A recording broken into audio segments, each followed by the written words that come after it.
Infopork.com. El doctor Gottschalk es médico veterinario, recibido en la UBA, Argentina, en la década de los 80.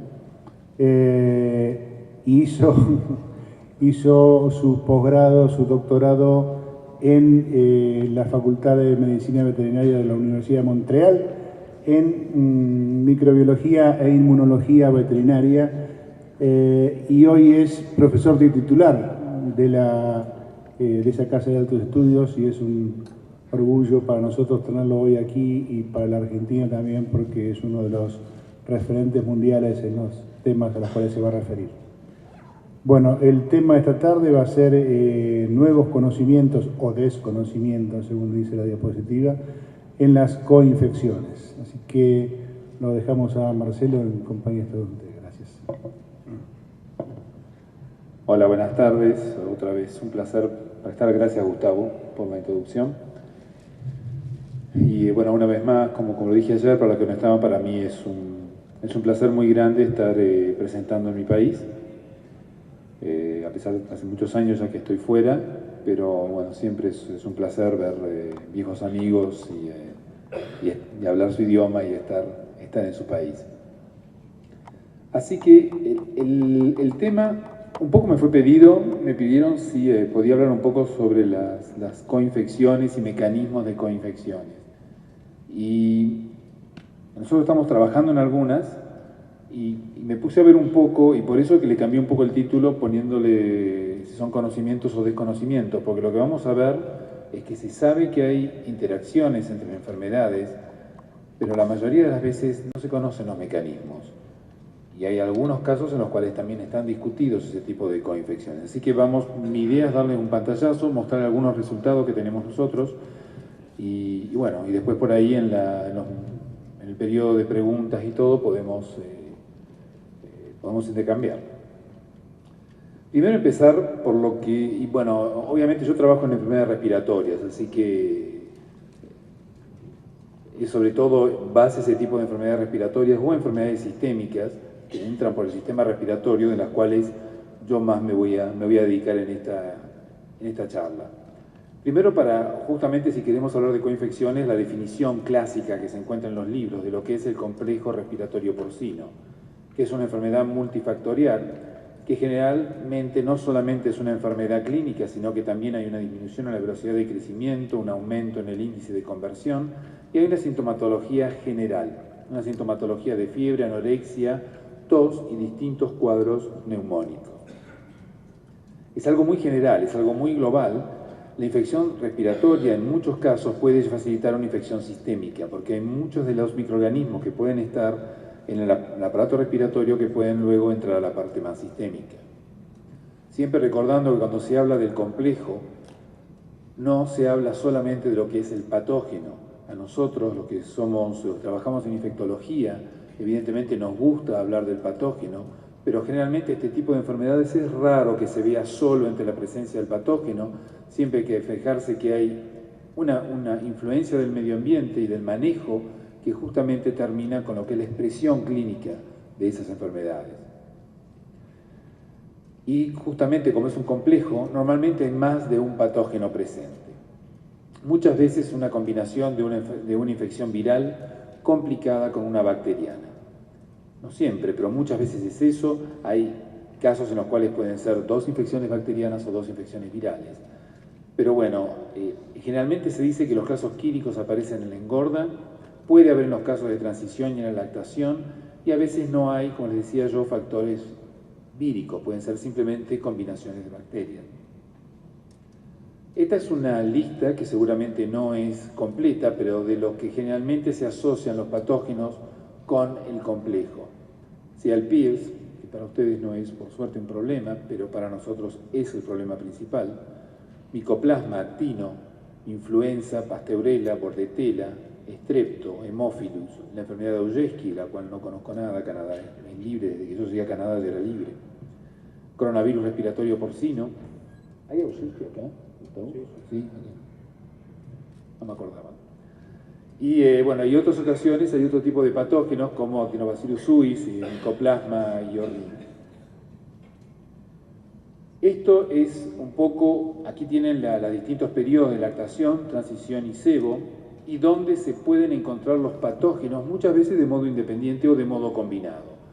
Como el APP, más en la parte de cebo, puede pasar raramente en transición con Pasteurella y Mycoplasma, Haemophilus bordetella, el Mycoplasma iorrinis, que generalmente animales más jóvenes, el Strep suis también animales más jóvenes, y bueno, la parte de virus, donde tienen el PIRS, influenza, el coronavirus respiratorio, el PCV2 y la enfermedad de Ojeski. Como ustedes pueden ver, hay distintas épocas en las cuales los mismos patógenos pueden estar presentes, entonces se puede ver ese tipo de combinación. Está también lo que generalmente cuando queremos clasificar estos patógenos, los vamos a clasificar en lo que pueden considerarse como primarios. El PIRS, obviamente, la influenza, el PCV2 o Ojeski son considerados como primarios, virales, y el coronavirus respiratorio, generalmente considerado como un oportunista. Los micoplasmas, obviamente, el Ioneumoniae como primario y el Iorrinis como oportunista. Bacterias, APP, ciertas cepas de Pasteurella mutocida. Hay casos, no sé si aquí en Argentina hay, pero en algunos países en América Latina, en México, por ejemplo, hay casos extremadamente agudos y virulentos de neumonías por Pasteurella mutocida como agente primario, lo que es muy raro, generalmente es una complicación. Y bueno, los oportunistas, Strep suis, Parasuis, Pasteurella en general, Bordetella, etc. Pero a ver si vemos rápidamente, no son las únicas, pero cuáles son las principales asociaciones entre los patógenos respiratorios. Está evidentemente, yo sé que para ustedes no es algo muy de actualidad, pero está lo del PIRS, Mycoplasma Ioneumoniae, que es una de las combinaciones más importantes que vemos nosotros en América del Norte, donde se observa sobre todo una neumonía más severa. El PIRS con el influenza, donde hay signos respiratorios más marcados, de retraso en el crecimiento. El PIRS con el circovirus, donde hay un desmedro que es mucho más importante. De hecho, de aquí salió la primera discusión de hace muchos años, una especie de guerra teórica entre los veterinarios en Quebec, en Canadá, y especialmente Robert de Rossier, un colega y amigo, y la gente de Minnesota, donde se decía que el circovirus no existía y que era simplemente problemas causados por el PIRS. Duró 2 años fácilmente la controversia, muy dura en cada vez que había algún tipo de presentación pública, y finalmente obviamente se pudo demostrar que el circovirus era un patógeno primario y un patógeno extremadamente importante. Y hoy en día los estudios en Minnesota hay muchísima gente que está trabajando sobre el circovirus. El PIRS con el coronavirus respiratorio, donde podría haber más signos respiratorios y retraso en crecimiento, un poco discutido, pero es así. El PIRS con Strep suis, disculpen que venga con el PIRS, pero es una de las enfermedades que afecta más el sistema inmunitario, donde más coinfecciones se ven, con más signos clínicos y nerviosos. El PIRS con Haemophilus parasuis, con más signos sistémicos. El PIRS con APP, que no hay nada, digamos, ya vamos a ver rápidamente después, pero parecería no haber ningún tipo de interacción. El PIRS con Pasteurella multocida tampoco. Mycoplasma con influenza, donde hay neumonía más severa. Nosotros le damos muchísima importancia a la influenza, cada vez de más actualidad. Un poco distinto de la opinión en Europa, donde generalmente las cepas de influenza parecerían ser un poco menos virulentas. Mycoplasma y el circovirus, esto muy demostrado, con neumonía mucho más severa y mucho más desmedro. Mycoplasma con Pasteurella multocida, con neumonía más severa. Mycoplasma con APP, que puede influenciar sobre todo cepas que son poco virulentas, y APP más Pasteurella, con poca respuesta a antibióticos. Generalmente responden mal los animales al tratamiento por APP, y es porque hay una infección secundaria importante a Pasteurella y una neumonía más severa. Así que estos son los ejemplos más importantes, pero puede haber otros, simplemente para que tengan idea la cantidad de combinaciones que se pueden tener en coinfecciones en el sistema respiratorio. Pero el problema es que se llama coinfecciones. Cuando se da la definición de las coinfecciones, la mayoría son las denominadas coinfecciones, es la presencia simultánea de 2 infecciones al mismo tiempo, con un aparente aumento de signos clínicos, morbilidad y mortalidad. Muchas han sido demostradas en coinfecciones, porque el problema es cuando ustedes tienen un problema clínico, hay 2 patógenos que están circulando. Cuando es uno bacteriano, aíslan el bacteriano, Y es difícil saber cuál es la implicación del agente viral que está ocurriendo en el mismo momento. Como les digo aquí, algunas coinfecciones se han hecho confirmaciones, pero si uno quiere ver los mecanismos, ya vamos a ver algunos ejemplos, prácticamente no se conoce ninguno. La mayoría son especulaciones de investigación. Para ver cómo funciona, esto es algo que yo lo presenté hace unos años, pues es un caso muy interesante, pero me disculpo si alguno ya lo vio, pero para demostrar cómo puede llegar a influenciar a las coinfecciones.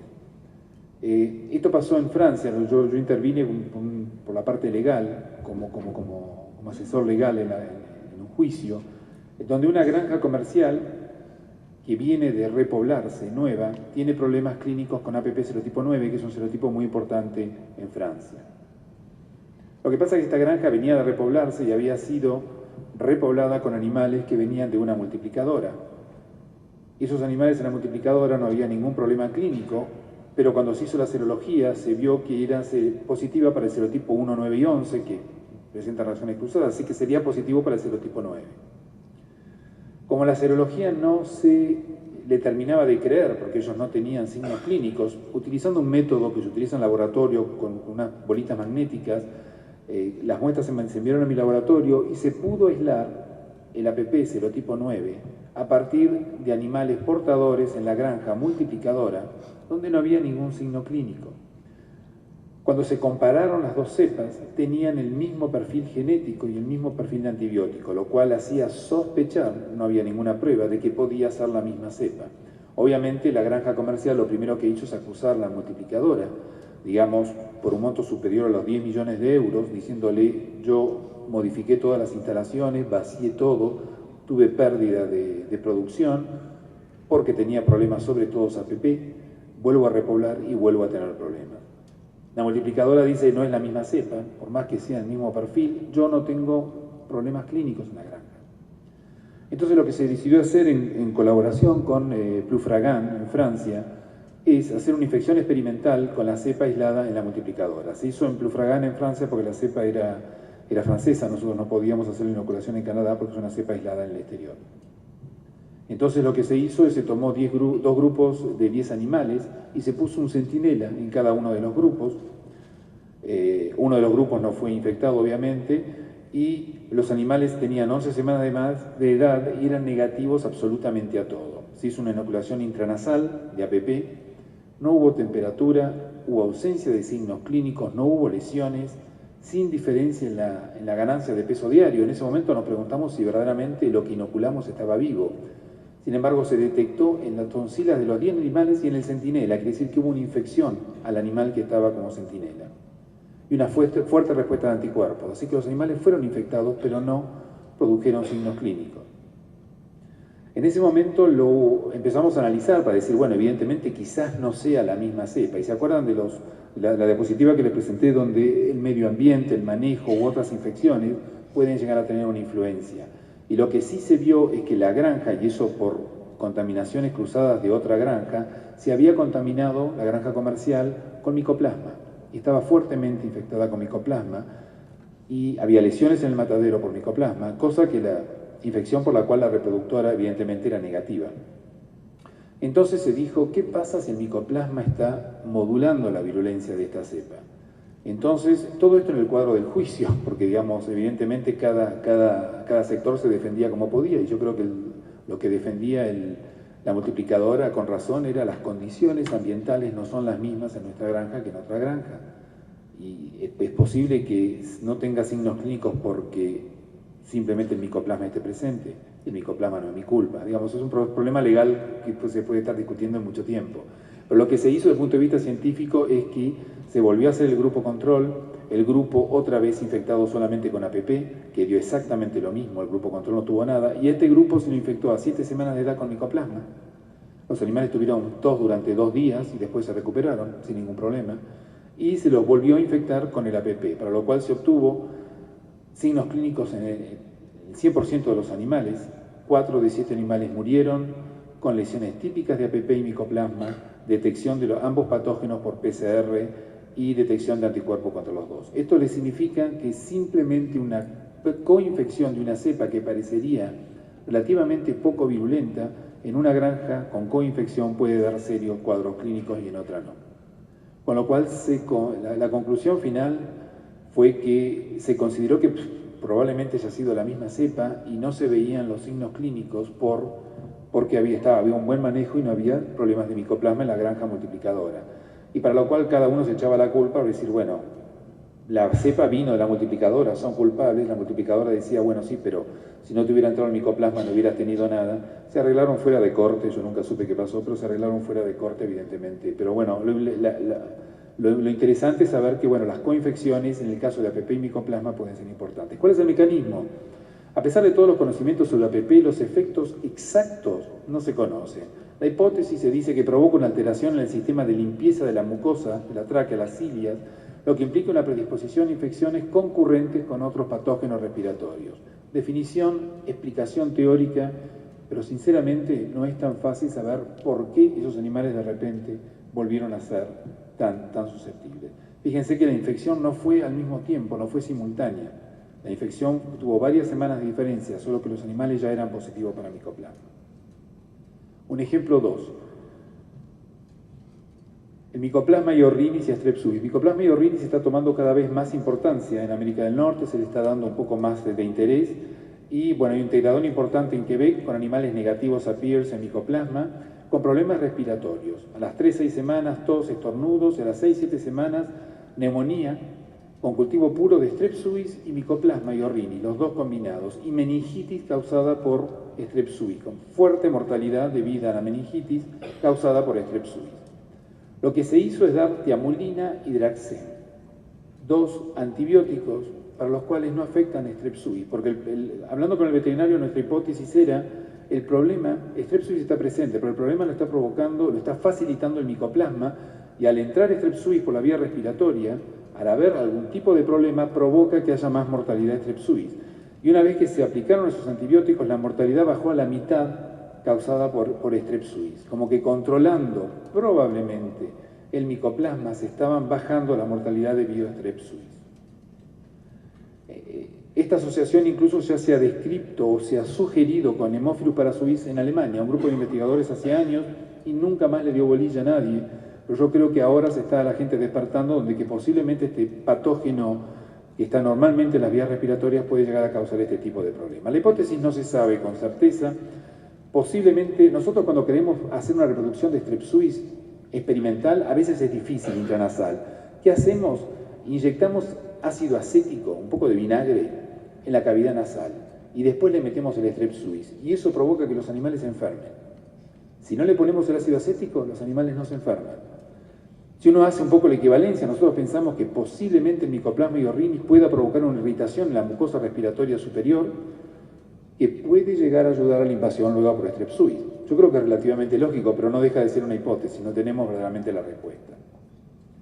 También puede ser que el micoplasma iorrinis provoque una neumonía que induce una mayor invasión de Strepsuis con mayor acceso sistémico.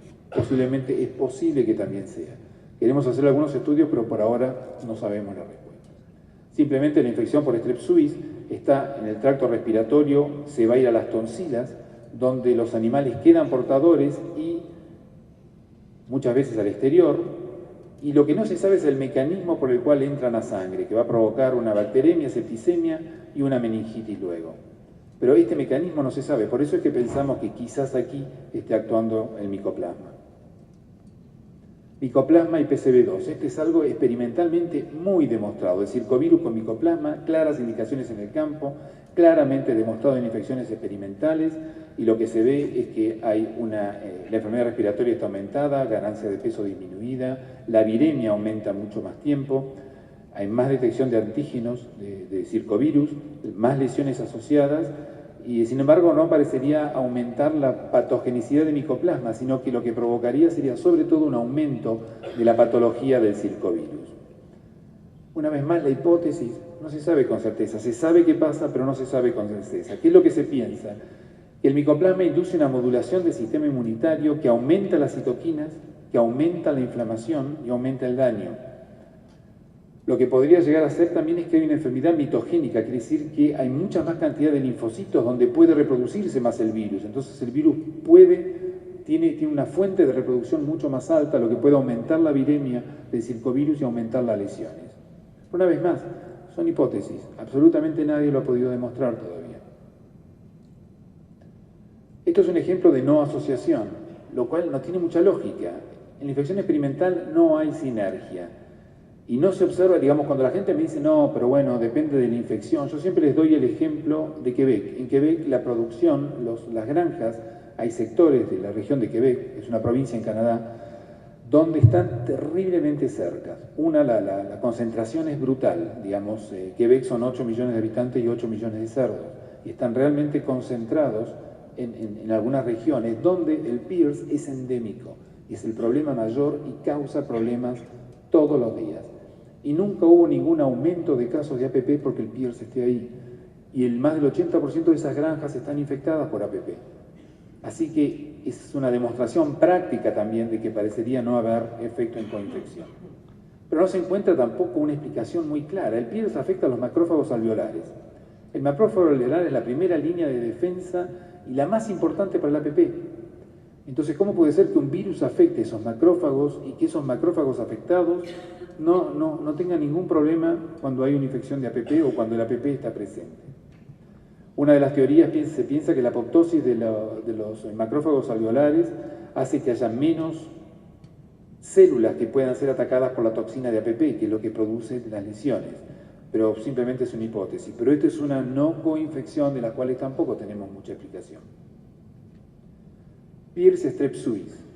Hay una evidencia de campo en América del Norte, muy importante, especialmente de América del Norte, donde parecería haber una coinfección. En Europa, strep suis es considerado causa primaria de enfermedad y el virus del PIRS estaría menos implicado, que sería una consecuencia de diferencia de virulencia entre las cepas de strep suis. Simplemente para mostrarles aquí las cepas de strep suis, este es un control, esta es una cepa norteamericana, este es el porcentaje de sobrevida de animales que han sido infectados, este es el porcentaje de sobrevida de animales con una cepa de Europa y esta con una cepa china, que es mucho más virulenta. Así que hay diferencia de virulencias entre las cepas. Cuando hablamos que normalmente en una coinfección de PIRS con strep suis con una cepa europea ha sido demostrado cuando se infecta incluso a las madres y los lechones nacen infectados, que la enfermedad sistémica y meningitis está aumentada, ganancia de peso diario disminuida, no hay efecto en la viremia, pero hay más bacteremia, más mortalidad. Y en general, todo el síndrome de infección está aumentado. El problema es que, ¿qué pasa cuando se hace con una cepa canadiense? Estos son resultados muy recientes de un estudio que estamos haciendo en colaboración con el VIDO, que es un instituto en Saskatoon, en el oeste de Canadá, en los cuales lo hemos hecho con una cepa canadiense, cosa que nunca se había hecho, y estamos viendo poco o nada de efecto clínico. Estamos estudiando otro tipo de parámetros inmunológicos en estos momentos, no tengo los resultados, pero muy poca influencia en la parte clínica de una preinfección con PIRS. Y es exactamente lo contrario que se ve en el campo. Así que no tenemos mucha explicación científica, no tenemos tampoco explicación de por qué estamos observando esto. El mecanismo tampoco se conoce. Se piensa una vez más que el virus del PIRS podría afectar la capacidad de fagocitosis, demostrado parcialmente, pero strep suis es fagocitado de modo muy limitado. Yo les mostré esta figura donde se ven macrófagos y el strep suis está al exterior porque no puede ser fagocitado. Así que si el PIRS está afectando la inmunología, está afectando la capacidad de la célula de comerse la bacteria, si el strep suis no se lo come de todos modos. ¿Cuál va a ser la diferencia, infectado o no infectado? Nosotros hicimos la fagocitosis con células infectadas por PIRS y luego por strep suis. Esto es strep suis, esto es strep suis, estas son las células infectadas con PIRS y hay una disminución un poco de la fagocitosis. Cuando los animales están infectados con PIRS, fagocitan menos strep suis. La cantidad de bacterias es baja, pero esto a mí es muy lindo desde el punto de vista científico, decir sí, las células infectadas por el virus fagocitan menos la bacteria, que igual no es muy fagocitada. Estos son lindos resultados de investigación, pero que no creo que tengan una aplicación extremadamente válida en el terreno. El virus del PIRS afecta a las células fagocitarias provocando la apoptosis. Quizás eso podría haber una disminución de la respuesta inflamatoria que puede ser necesaria para controlar la infección bacteriana. Y por eso que esta coinfección la estamos estudiando desde el punto de vista inmunitario. Desde el punto de vista inmunitario, para tratar de encontrar otro tipo de explicación. Yo creo que ese es el último ejemplo, que es el influenza con Strep suis. Cepas de influenza recombinantes están circulando en estos momentos en Quebec. Y hay cada vez más casos serios al mismo tiempo de influenza combinado con casos de Strep suis, con aumento de signos respiratorios, lo cual aumenta las mortalidades y la meningitis causada por Strep suis. Puede ser que haya una coinfección entre un virus y una bacteria, y esto a nosotros nos interesó bastante, porque dijimos esto por ahí sí puede llegar a tener alguna explicación. Y entonces yo les voy a mostrar algunos resultados que estamos intentando, yo creo que por primera vez, intentando demostrar un mecanismo de interacción entre los dos patógenos. Lo que usamos nosotros fueron células de cerdo, de traqueales, sistema respiratorio, células epiteliales, una cepa de influenza H1N1, no la cepa pandémica, sino una cepa que circula normalmente en las granjas en Quebec. Y un Strep suis serotipo 2 aislado en Europa porque son cepas más virulentas, las conocemos mejor. Esto tiene un poco de animación porque fue hecho por un estudiante mío. Y utilizan mucha animación los estudiantes y me era más complicado sacar animación, así que disculpen porque esto se mueve un poco y es la consecuencia del estudiante. Lo que hicimos es poner las células durante 24 horas, se las infectó con el virus durante 1 hora, se lavó, se lo dejó durante 12 horas para que el virus pueda replicarse en las células, luego se puso Strep suis y se evaluó la adhesión y la invasión a las células en presencia o en ausencia del virus. Y lo que se puede ver es que hay entre 100 y 1000 veces más adhesión cuando el virus está presente que cuando el virus no está presente. Las bacterias se meten en las células, se adhieren y se meten en las células cuando el virus está presente. Y eso, pensando en el sistema respiratorio, es lógico. Las células están infectadas por el virus, la bacteria va a tratar de entrar más. La invasión es lo mismo. Esto es en logarítmico. Estos son 100 bacterias recuperadas y estos son 100.000 bacterias recuperadas. Digamos, es brutal la cantidad de bacterias que se pueden llegar a recuperar al interior de las células cuando está el virus. Hicimos la confirmación por microscopía confocal. Aquí, estas son las células. Fíjense, cuando está el Strep suis y no hay virus, los puntitos verdes son las bacterias. No hay prácticamente bacterias. Strep suis a la célula no hace nada. Lo rojo es el virus. Fíjense cuando se ven todas las partículas virales. Fíjense cuando están los dos, la bacteria. Todo eso verde son bacterias. Todo eso verde son bacterias en la célula que está infectada con el virus. Lo cual indica que el virus está haciendo algo. Eso sigue sin ser un mecanismo. ¿Por qué se está adheriendo el Strep suis? Lo que nos hizo intentar un poco explicar fue el hecho que cuando comparamos distintas cepas, esta es una cepa china, una cepa canadiense, europea de Strep suis serotipo 2, todos vimos exactamente lo mismo, solo que lo que no vimos diferencia con virus y sin virus fue cuando usamos una cepa que no tenía cápsula, la cápsula es lo que rodea la bacteria, y cuando utilizamos otro serotipo, que es el serotipo 3. Pero fíjense que el serotipo 14, ahora ya van a explicar por qué, de Strep suis se comporta como el serotipo 2, no el serotipo 3. Nosotros no les voy a decir, no es una clase de química esto, simplemente para nosotros en colaboración con un grupo de investigación en química, acabamos de describir la estructura de la cápsula de la bacteria de Strep suis, donde lo que tiene es ácido ciálico, el serotipo 2 y el serotipo 14. El ácido ciálico es un azúcar que está presente en la cápsula, y si ustedes cuando hablan del virus de influenza, en una charla de virus de influenza, que hablan de la hemaglutinina, el HA del virus, se pega al ácido ciálico. Entonces lo que nosotros pensamos es, la cápsula de la bacteria que tiene ácido ciálico se está pegando al virus, y está utilizando el virus para poder invadir las células. Bueno, esa fue la pregunta de mi estudiante. Entonces lo que hicimos es, una vez más, lo que se hizo, las células se las trató con la cápsula purificada, con y sin ácido ciálico. En un mecanismo le sacamos el ácido ciálico, se las metió para decir si eso bloquea la entrada de la bacteria, quiere decir que se adherió al virus. 1 hora, y luego se hizo para ver si la bacteria se podía o no inhibir. Y fíjense que este es el porcentaje de inhibición y cuando le metemos la cápsula purificada se inhibe totalmente la adhesión y la invasión de la bacteria.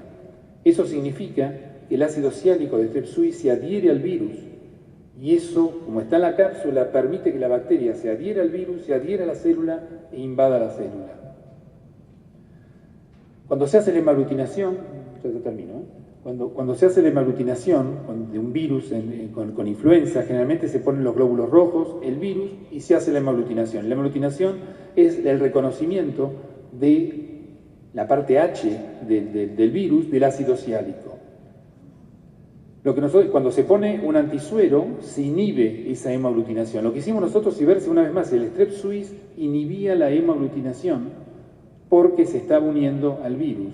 Y lo que observamos aquí, no importa qué es lo que se ve y todo, créanme, es la inhibición. Quiere decir que una vez más la bacteria se adhiere al virus e impide que el virus hemaglutine los glóbulos rojos.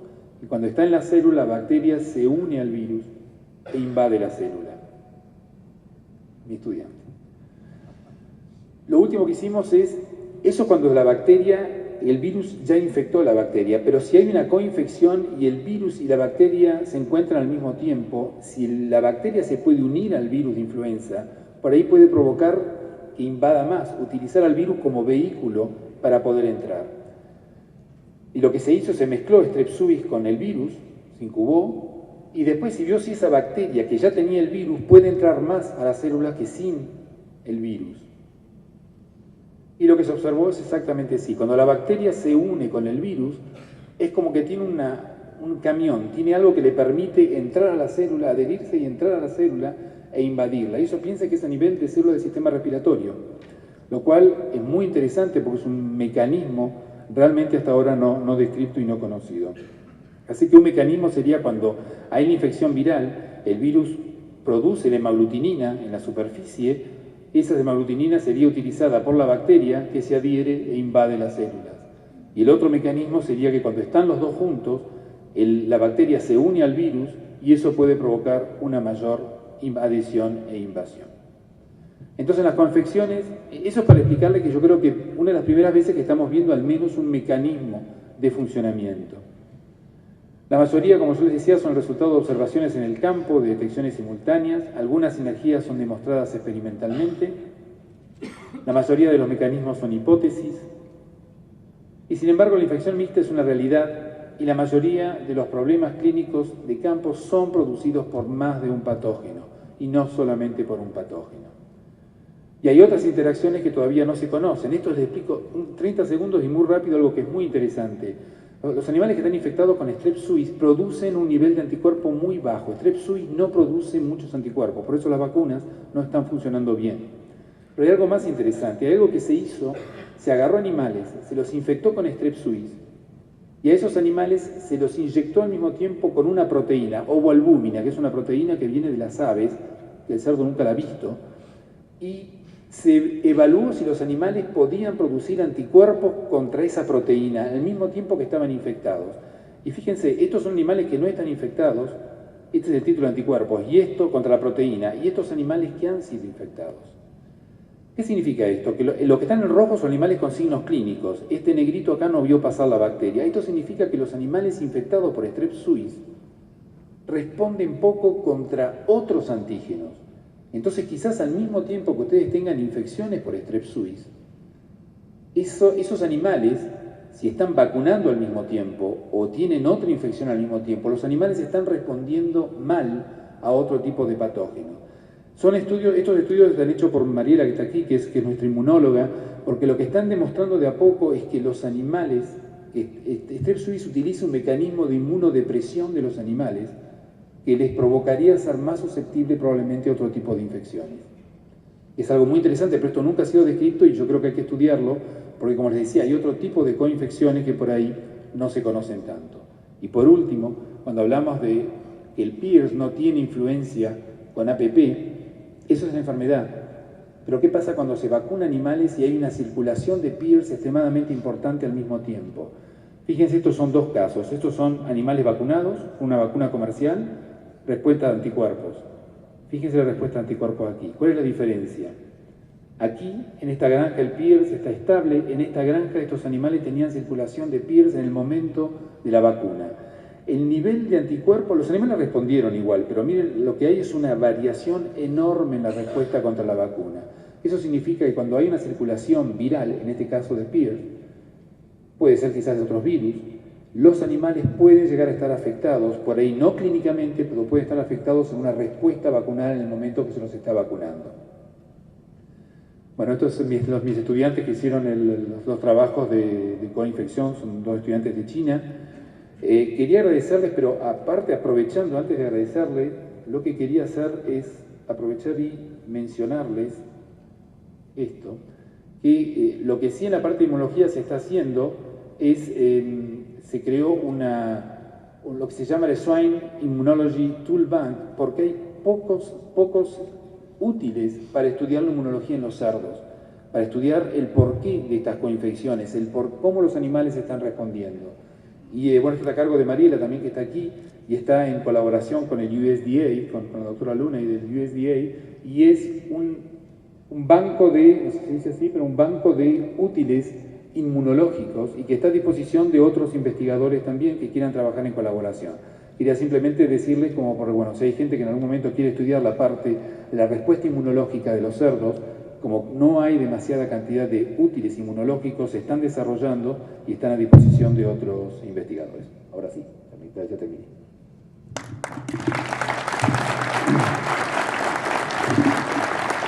Visite www.infoporc.com.